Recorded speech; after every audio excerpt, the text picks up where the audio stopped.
Hello guys, and welcome back to my channel. So today is going to be a reading book challenge update, the first one of the year.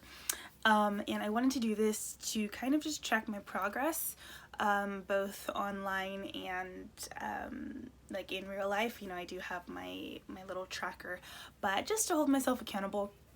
So if you are new to my channel, hey, so I don't know if you guys can tell, but I definitely have lipstick on my teeth. So just ignore that. I had it in there the whole video. This is the third or fourth time that I've done that, but yeah, just wanted to let you know.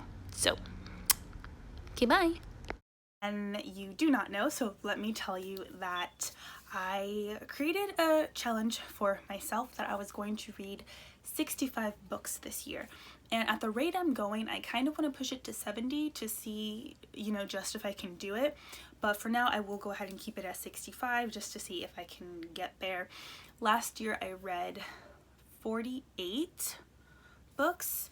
I think it might have been 47 because I inserted this picture of all of the books that I had read, and then when I was going back through some of the books, I realized that my bookmark was still in the middle of them or towards the end, but I hadn't actually finished them.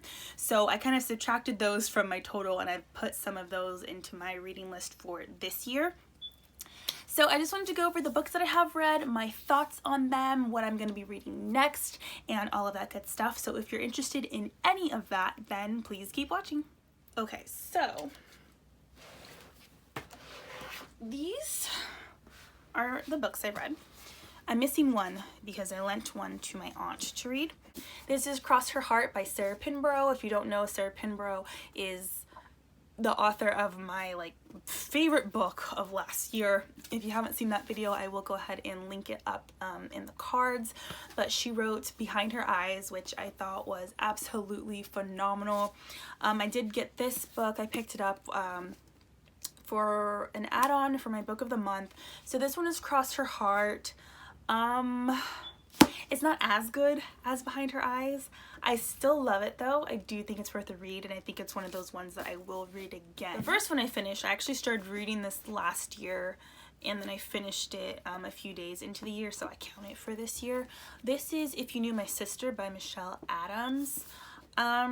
This one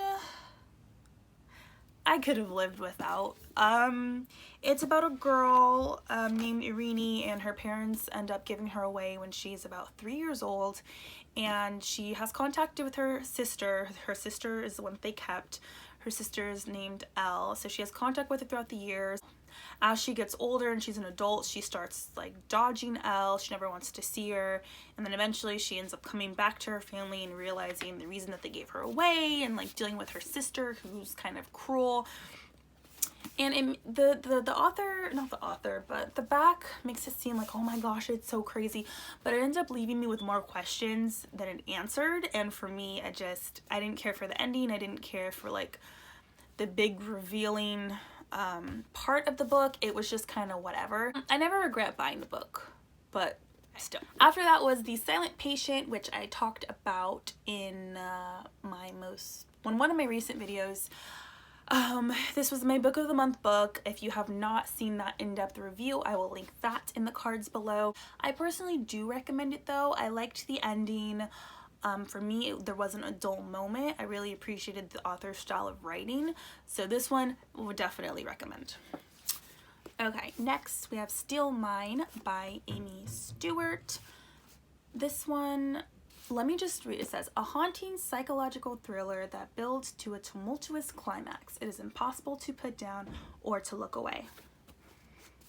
By Robert Dugoni said that. Robert Dugoni lied, because I started this book in 2018 and I was over it and so bored, so I stopped reading it. And then I started it over again this year, and when I finally got to the end, I was just like, okay. So it was just one of those books. If I could give it a 0, I would. The writing was fine, but it dragged. It took so long to finally get to the meat and potatoes of it, and when you finally did, it was just so lackluster, so I thought it was really stupid. I was really upset when I got to the end of this book. I saw all of the hype about the book You by Carolyn Kepnes or Kepner, something like that, but the Netflix series everyone's talking about, well, it's based on a book. So I went and I bought that book. That one, I mean, it was good. It was a good book. It left me really uncomfortable in the sense that I couldn't figure out if I wanted to root for the protagonist or the antagonist. I didn't know if I wanted to root for Beck or Joe. Yeah, so it left me feeling a little uncomfortable. But I did enjoy it. It was nice writing, very vulgar writing. So if that's not your cup of tea, then just skip over that. But I would recommend that book. That one was pretty solid. After that, I've had this book for a year now, and I just like kept pausing in the middle of it and then going back to something else. So this is why I Know Why the Caged Bird Sings by Maya Angelou. And this book covers like the first, I think, 17 years of her life up until when she has her son. This one, I feel like, I mean, I don't know, it's an autobiography, so it's never something that I'm just like, oh, you must read, but I did enjoy it. It was interesting seeing how people lived in that time.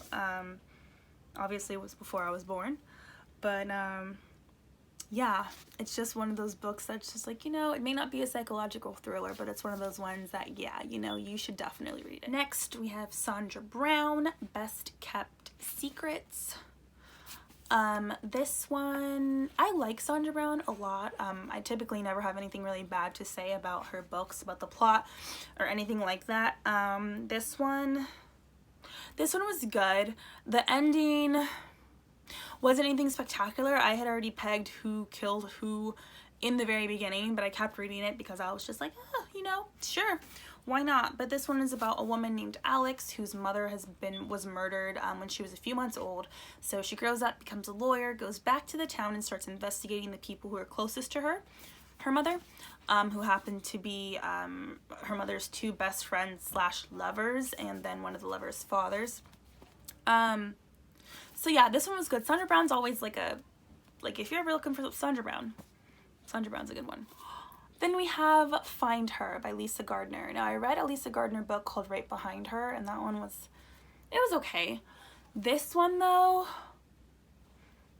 it was really good. I didn't expect it to be that good, but I really liked it. It's about a girl who survives being held captive for about 1.5 years by some guy.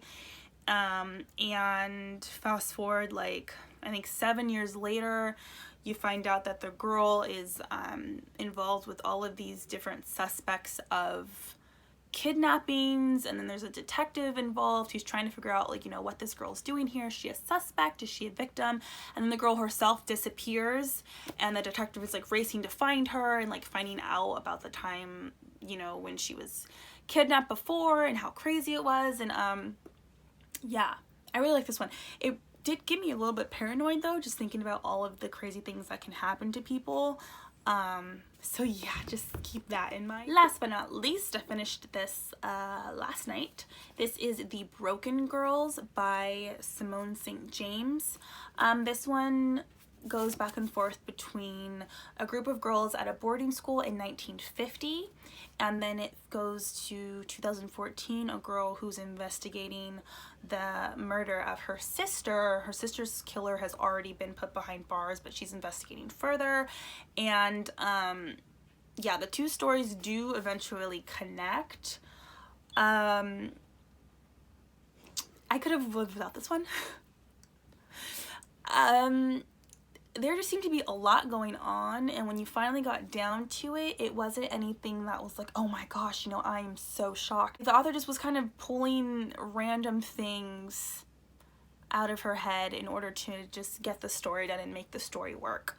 So for me, this one's a definite pass.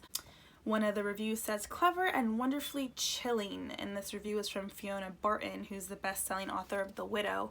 I have The Widow, and I was not very impressed, so yeah. So, if you've been keeping count, I have read 9 books so far. I started another one last night, and that one is Dark Places by Gillian Flynn, or maybe Gillian Flynn. It might be Gillian Flynn. So yeah, just wanted to give you an update and my thoughts. Broken Girls, 2 out of 10. Find Her, 8 out of 10. Best Kept Secrets, 6 out of 10. I Know Why the Caged Bird Sings, 7 out of 10. Still Mine, 0. The Silent Patient, 7 out of 10. If You Knew My Sister, 1. Cross Her Heart, 8 out of 10. The book You by Carolyn Kepnes, 7 out of 10. Okay. Keep in mind, I am not a professional book critic or anything like that. I have often noticed that most times when reviewing books, I am in the minority. Whereas after I read The Broken Girls, I was just like, that book was lame. So I went to go look at the reviews and everyone was loving it, except for me. So take that with a grain of salt. Thank you guys so much for watching. Please leave your comments and requests down below. I'd love to hear from you guys. Let me know if you want me to keep doing these kinds of videos. I personally love them. I love talking about books, and just, it helps me to consolidate everything and give my, I don't know, just gives me, it helps me to summarize my thoughts on the books. And with these ratings, I can kind of pick and choose which books are going to go into my standout books of 2019, which is also pretty helpful. And it helps me decide which books are going to go into my standout books of 2019, which is also pretty helpful. So once again, thank you guys so much for watching. Do not forget to like, comment, and subscribe, all of that good stuff, and I will see you in the next video. Bye!